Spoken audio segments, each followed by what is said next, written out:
అందరికీ నమస్కారం. అమ్మ మాట అమ్మాయి బాట ఛానల్కి స్వాగతం. కథ చెప్పుకుందామా? చిట్టి కథ. దొంగ దొంగే. ఒక రాత్రి ఒక దొంగ ధర్మయ్య ఇంట్లోకి పరిగెత్తుకుంటూ వచ్చి తలుపు గడియ పెట్టి ధర్మయ్య కాళ్లపై పడి, అయ్యా, నన్ను రక్షక భటులు తరుముతూ వస్తున్నారు. వాళ్లకు దొరికానంటే నాకు చావు తప్పదు. నేనిటు రాలేదని చెప్పి నా ప్రాణాలు కాపాడారంటే మీ మేలు మరవను అని ప్రాధేయపడ్డాడు. ధర్మయ్య రాజభటులతో అటుగా ఎవ్వరూ రాలేదని చెప్పి దొంగను కాపాడాడు. రాజభటులు వెళ్ళిపోగానే దొంగ ధర్మయ్యకు కత్తి చూపించి ఇంట్లో ఉన్న నగలు, డబ్బు తనకిచ్చెయ్యమన్నాడు. నా మేలు మరవను అని ఇప్పుడే కదా అన్నావు అన్నాడు ధర్మయ్య ఆశ్చర్యంతో.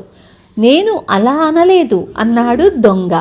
దొంగవైతే మాత్రం ఇంతలోనే ఇంత అబద్ధం ఆడతావా అని ధర్మయ్య అడిగాడు.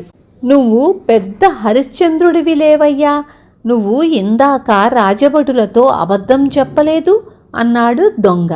విన్నారు కదా, దొంగ దొంగే. మంచిది ఎందుకుంటుంది అతనికి అలవాటు, మారడు కదా అంత తొందరగా. రేపు మళ్ళీ ఇంకొక మంచి కథతో మీ ముందుకు వస్తాను.